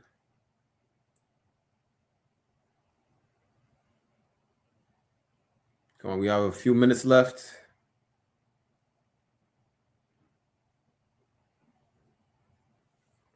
Remember, it's in Old English. I might give you for time's sake.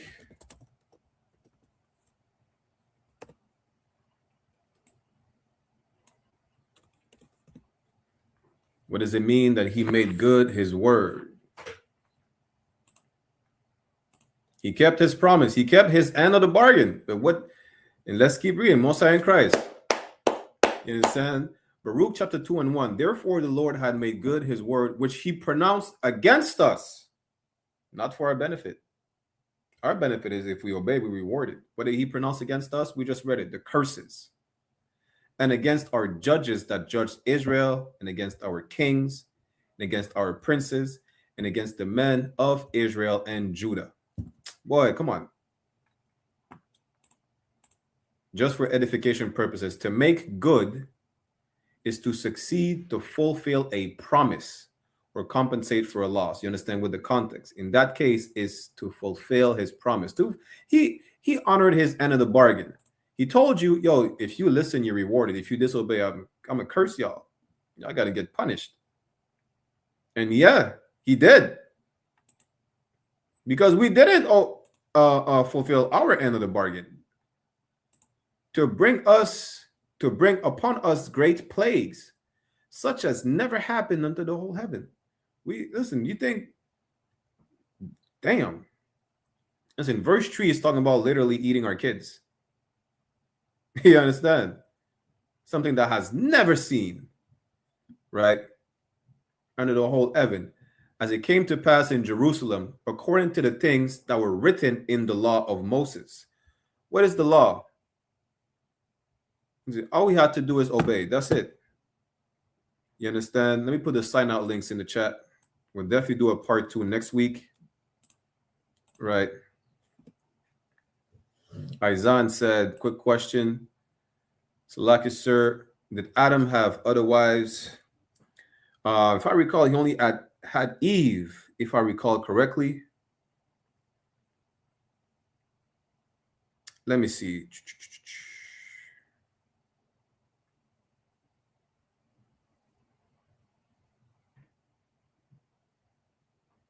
Bear with me 1 second.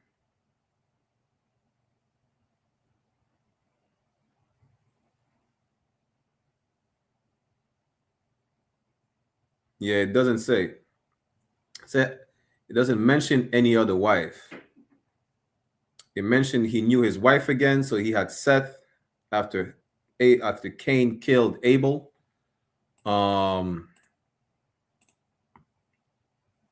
So it doesn't mention that Adam had any other women. You know who did?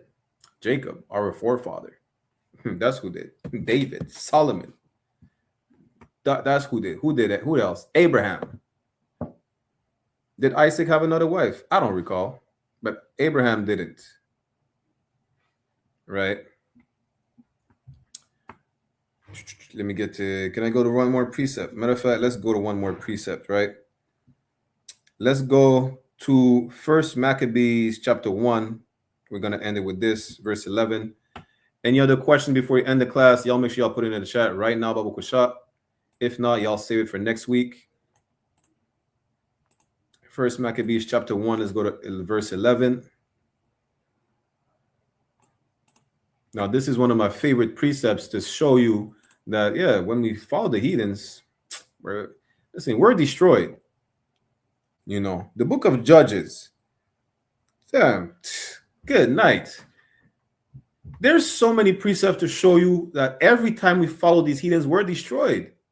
Since Adam, because that happened since the Garden of Eden. All we have to do is obey. And we wouldn't have to work. We wouldn't have to get life being difficult.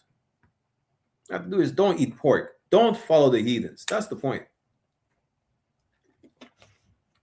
1 Maccabees, what did I say? Chapter 1, verse 11. In those days went there out of Israel wicked men. For context, this in the time of the Maccabees, when the Greeks ruled over us. Y'all can read all from the beginning of the chapter under Alexander the Greek. Today they call him the Great. For white people, maybe he was. But for us, absolutely not. In those days went there out of Israel wicked men. What did we just read earlier? Those shepherds, those dumb dogs. That's what it's talking about. Who persuaded many, saying, let us go and make a covenant with the heathen. They're doing the same dumb things that was done since the Garden of Eden. Ever since. That is not new. You understand? That are round about us. Just like in the Garden of Eden, the trees that were round about the garden, the round about Adam. These were other nations. Those leaves that Adam and Eve covered themselves with were other nations' culture. I'm gonna break that down next week. Make sure if I forget, y'all remind me. But I'll break down about the trees and the leaves, right? For since we departed from them, we have had much sorrow. We think we need these people. They need us. We make the world go around. You understand? Did you know that the sewer system were modeled after the irrigation system of the Mayan or Inca Empire? I forgot which one. If it wasn't for that, listen, if it wasn't for the tribe of Issachar, for the tribe of Zebulon, right, for the tribe of Asher, all a person would still be throwing piss and feces out the window. Literally. That's what they did. That's why they got the Black Plague. That's why they had so many diseases in Europe, because they don't have any hygiene. We taught them hygiene. And we thinking, yo, we're sad. We're miserable without these heathens. We're not. Every time we follow these heathens, we were destroyed. And they know that. That's in the book of Judith, chapter 5, verse 20. Right? It says, if there's an error within Israel, the heathens are going to overtake us. Right? Verse 12. So this device pleased them well, meaning they came to a consensus like, yeah, you know what? We're going to go to the Greeks. We're going to adopt their culture. Don't you know that once you assimilate to a nation or you integrate, you enter into that nation, you enter into their custom. You understand? You leave yours out, but you enter into theirs. And their culture goes against yours. When you assimilate, you basically absorb their culture like a sponge. All that filthiness, you absorb it. And you say, you know what? Yeah, we're going to follow white people. That's exactly what it says right here. Because the Greeks were Caucasian. Or they call them the Macedonians. Verse 13. Then certain of the people were so forward herein. They're like, yeah, this will down with the plan. You know, being forward is being direct. Sometimes have you heard someone say, you're too forward with it. You're too direct, man. You're sometimes, especially Benjamites. Sometimes something we say, sometimes like, yo, damn, that's crazy. Crazy. Vernacular. They were forward with it. They were like, yo, they didn't blink. Like, yeah, you know what? They were so down to it. Here's what happened. That they went to the king who gave them license to do after the ordinances of the heathen. They're like, yo, they went to the chief. They ain't like, yo, let me talk to the secretary and like, yo, we adopt. No, they went to the chief head. They're like, yo, listen, we follow you guys now. They went directly to the boss, say, yo, whatever we got to do, we do it. You know, we want to be like you guys. We're miserable. You know, y'all partying, celebrating Christmas and Bacchanal, however they called Christmas back then, Saturnalia. Who knows? Who cares? Who gives a damn, right? Whatever holiday, y'all having drunken orgies in the middle of the streets. Y'all thinking y'all want to partake in this. Y'all went directly to the king like, yo, want to be part of the party too. Whatever we got to do, let us in. The king don't give a damn. The heathens know they can overpower you and overtake you when you don't follow the law. So why would he give a damn whether or not you follow him? And that's the problem. See, just like the serpent did not force Eve into disobeying the law, Eve did not force Adam. We did it ourselves.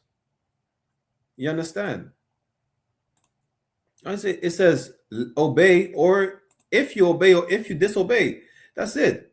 Meaning what? You're the one either obeying or disobeying. Nobody's forcing you to do either or. Verse 14, whereupon they built a place of exercise at Jerusalem according to the customs of the heathen. If you did not know, it's a gym. That's a place of exercise. If you did not know how those gyms were back then, they were exercising naked. Look up the culture of the gymnasium. That gym is short for gymnasium. Look at the culture, that Greek culture. Y'all were bench pressing naked, Salakia. That's literally what happened. And y'all brought that filthiness to Jerusalem. Y'all thought y'all thought you want to be part of this? Good night, man. This one was it, verse 15. And made themselves uncircumcised. For times, let me just break it down to y'all. Circumcision, this is a metaphor. Physical circumcision is when the foreskin of your rod is being cut off, right? Or severed. And there was a token for us, not a token, what is it called again? Well, let's call it a token of the covenant we had with the Lord.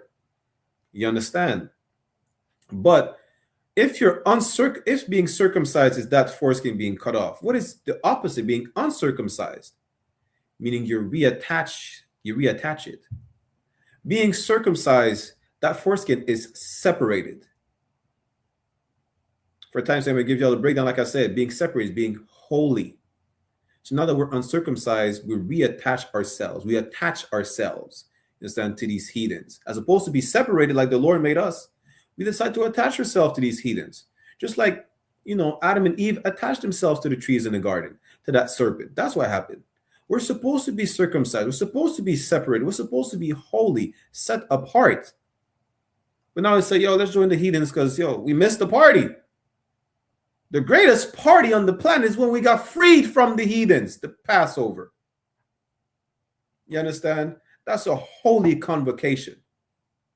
A convocation set apart, separated, not uncircumcised and reattached to everybody else. Our parties are private parties. You want to go to the goddamn club with these disgusting, filthy, deviant heathens. That's exactly what it says. Made themselves uncircumcised, meaning we attach ourselves to them. And forsook the holy covenant. We forget about the deal with God. If we obey, we good to go. If we disobey, we destroy. You forgot all about that. Just for what? Just to party all day and night? Listen, you know how the Greeks partied? We already covered all these. Damn near every time there's one of these pagan holiday coming up, we cover the history of it. Carnival. Listen, y'all literally drunk and high and naked in the middle of the streets.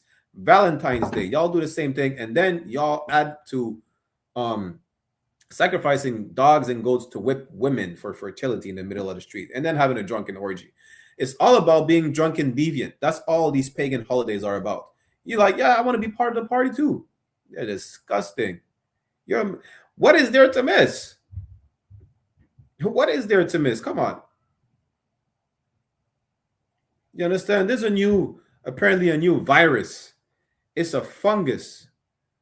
It was sexually transmitted, apparently. I just read that. I had to go over it. I'm like, damn. Apparently they cured AIDS. Guess what? The Lord made a super AIDS. Yes, that's what y'all want. That's what happens when you go to these deviant parties. You understand? The Greeks had that. The Greek culture was Epstein culture. Y'all didn't know that? Look up pederasty. It was then adopted by the Romans, and all that they got from the other nation, the other heathens as well. Who cares? That's not the point. The point is you're supposed to not partake in this. You're supposed to have your own private party as opposed to jump into that public cesspool of disgusting filthiness. Y'all wanted to. That's integration right here, by the way. The white woman said, "Why did we integrate to share the same fountain and the same toilet seats? Was that really worth it?" Now ask yourself that during the time of Maccabees. Was that really worth it? You just, we adopted the heathens. We made a covenant with them. So what? To join the party, be a deviant, and then you were still being slaughtered. We already went over that. We could then go over that every brotherhood class. We are to be segregated. We are to be holy. We are to be circumcised. We are to be set apart. When we attach ourselves to them, we're destroyed. When we follow the heathens, we're destroyed. Following the heathens since the Garden of Eden is the reason why we're destroyed. Let's finish the verse. And made themselves uncircumcised and forsook the holy covenant and joined themselves to the heathen and were sold to do mischief. You understand? Yeah, it says super AIDS is crazy, but that's a fact though. That's a fact. Y'all look it up. I forgot what's it called. I just call it super AIDS. But the point is this. We always had the blueprint. The problem was always to not follow the law. The Lord told us what the problem would be. Since Adam, the Lord said, yo, y'all just listen. Just listen. And that goes for everything, You make a mistake and you realize, maybe I should have just listened to what my camp leader told me. Just listen. That's it. If you listen, listen to the men above you. You know who made that mistake to not listen to the men above? Eve did. Eve. You know who else? Adam did. The Lord is a man of war. Adam did not listen to orders that was passed down to him. He didn't. Who else didn't listen? And who else was not patient? All of us. The golden calf. We're going to go next week to the book of Judges. I think there's a story in Joshua. There is plenty of example. Ezra. We married these filthy heathens. We're not supposed to have interracial marriage. Now we marry them and then we go back into captivity. It was reiterated again in the book of Nehemiah. Are we going to sin like what Solomon did by marrying strange women? And that's why we're in captivity. No need to name the amount of times that we were in captivity. The kingdom got split because of that. And Solomon was perfect until he was not.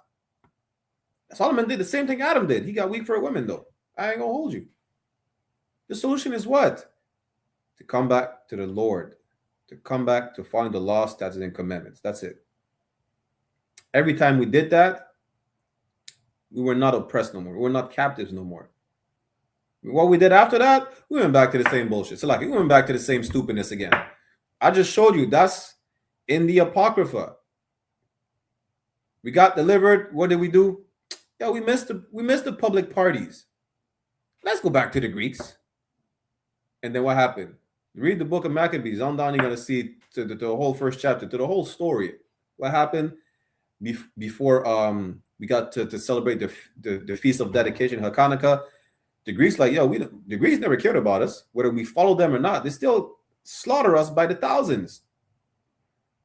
You understand? They slaughtered us, they enslaved us, they tortured a mother and her 7 kids because they would not eat pork. Just to show you that they don't care whether or not you follow the law, they're going to kill you regardless. Might as well follow the law. You understand? And make sure God don't punish us. God's going to deal with them. Make sure he deals with us the right way. How? By making sure we're on his good side. How can we be on his good side? Or how can we be on his good side? We obey. How do we remain on his good side? We don't disobey. With that said, it's a like for being long-winded. I'm going to end the class right here. Make sure y'all click the sign in and sign out links at the beginning and the end of the class. Next week will be a part 2, right? It's a like for being long-winded. Shout out to everybody that was in the chat.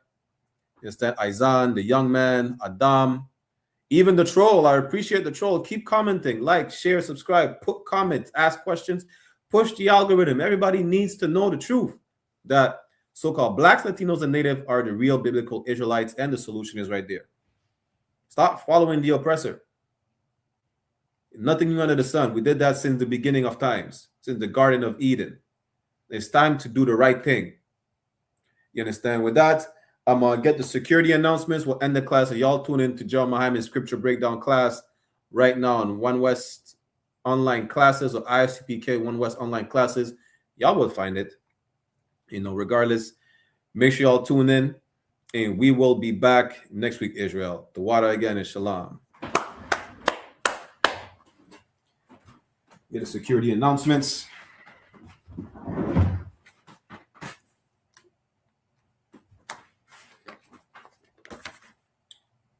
We are the I.S.U.P.K. security announcements. We are the I.S.U.P.K. Started out of 1 West 125th Street, Harlem, New York, under Commandant General YAHANNA. Rule for new brother and sister. When a new brother or sister comes into the school, they're off limits for 6 months. They are to be saluted only. They are here to shed themselves of the world. If they need transportation, the teacher will arrange it. After 6 months, if a brother or a sister has an interest in a particular person, he or she must get permission from the head to speak to a brother or a sister. There is another 6 months in which the brother and sister will court each other. After the 6-month period, the brother and sister will get permission from the head to marry. Tithes, which is a commandment. Numbers chapter 18, verse 21, and Malachi chapter 3, verse 8 to 10. Means tenth in the Hebrew, ma'ashara. 10% of every penny of any increase the Lord gives you, give to the treasury department or teacher. Priest fund, free will offering for priests, not mandatory, whatsoever amount you would like. Upcoming holy convocation. We have coming up the Feast of First Fruits, which will be not this Sunday, but next Sunday, May 31st, right? Start before sundown. You can read about it more in the book of Leviticus, chapter 23, verse 10 to 22. Reminder to all Akim wa Akwathian, reminder to all brothers and sisters to check the bulletin board in the hallway of their school if they have a physical location. And if anyone wants to be a trooper in the school, to start wearing all black, boots, shirt, pants, headband, and scarf. With that, so we'll give a courtesy salute to the brothers and a courtesy salute to the sisters. Menavijal Amajam. We'll give a courtesy salute to the brothers. Menavijal Amajam Shabbat. Amajam, Barak, Shalom Yahweh Hashem Yahweh Shai Brakatham. Being Yahweh in the name of Yahweh Shai bless y'all. Yah Jamata, which means hands down. Sar, which means to turn and face the sisters. We'll give them a courtesy salute as well. Menavijal Amajam Shabbat. Amajam, Barak, Yahweh Shamar Alathan Ba Hashem Yahweh Shai. Being Yahweh, watch over y'all in the name of Yahweh Shai. Yah Jamata, class dismissed. The water again. Shalom, Israel.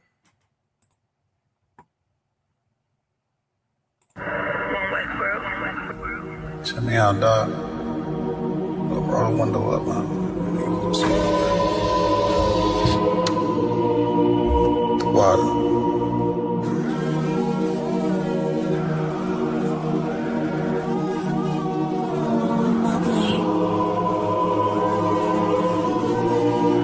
Ain't no better, dog, brother. The son of a king. I don't Balenciaga. I might just wear Kyla. I might just wear the Pradas. But I'm thinking long term, so I might say the dollars. We ain't no better. I'm just being honest. I should've went to college, but I was thinking violence. It's a one West world. We the fucking livest. Break it down, we break ground. We don't break no damn promise. Let's get active, dog. Don't tell me how you feel about it. These cats saying too much. They ain't learn enough. You maxed out the first quarter, I'm still warming up. These niggas tossing up a brick, they can't score with us.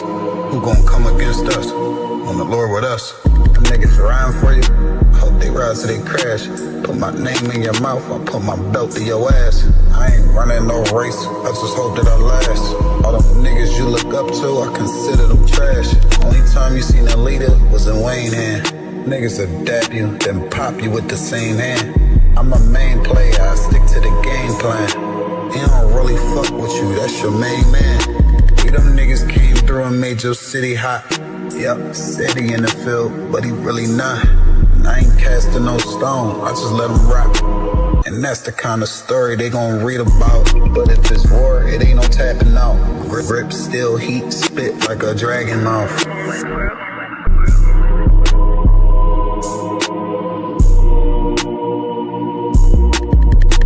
Hey, listen, brothers and sisters, man. If you like what you hear, hit the subscribe button, man. Subscribe to this channel. And also, please, go to isupk.com and pay your tithe. Drop me some cash so we can move around this planet like we need to, man, and do the things we need to do. They're one West.